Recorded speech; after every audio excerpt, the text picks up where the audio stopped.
Pendant toutes ces années de folie collective et d'autodestruction, je pense avoir vu tout ce qu'un homme peut voir. Des populations jetées sur les routes, des enfants jetés dans la guerre, des vainqueurs et des vaincus finalement réconciliés dans des cimetières que leur importance a élevé au rang de curiosité touristique. La paix revenue, j'ai visité des mines. J'ai vu la police charger des grévistes. Je l'ai vu aussi charger des chômeurs. J'ai vu la richesse de certaines contrées et l'incroyable pauvreté de certaines autres. Eh bien, durant toutes ces années, je n'ai jamais cessé de penser à l'Europe.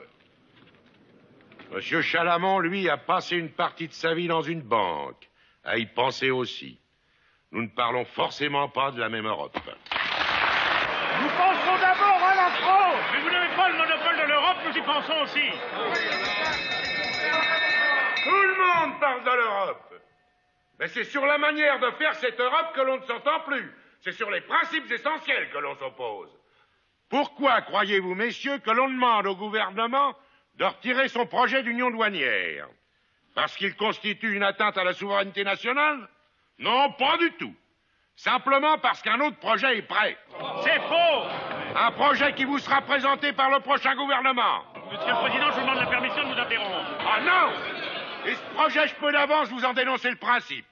La constitution de trusts horizontaux et verticaux et de groupes de pression qui maintiendront sous leur contrôle non seulement les produits du travail, mais les travailleurs eux-mêmes. On ne vous demandera plus, messieurs, de soutenir un ministère, mais d'appuyer un gigantesque conseil d'administration.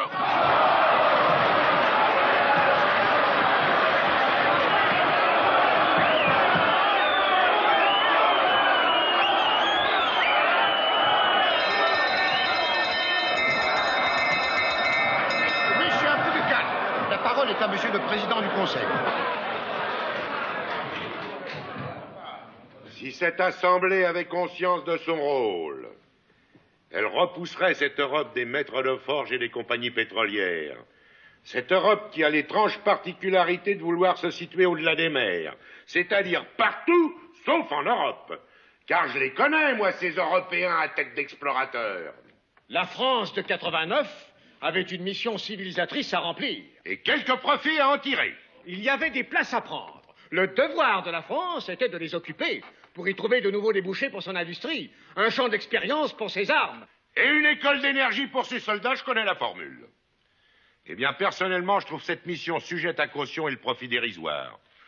Sauf, évidemment, pour quelques affairistes en quête de fortune et quelques missionnaires en mal de conversion. Or, je comprends très bien que le passif de ces entreprises n'effraie pas une assemblée où les partis ne sont plus que des syndicats d'intérêt.